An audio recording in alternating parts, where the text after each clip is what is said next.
All right, so first thing you do notice is you are going to have this nice, beautiful chrome grille here, right up front, along with the tow hitches up front as well.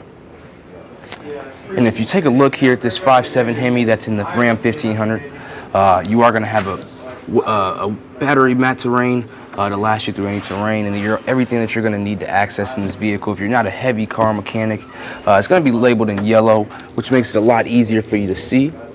And as well as your engine oil type is going to be on the cap. That way you don't have to search to know what your vehicle engine is going to take.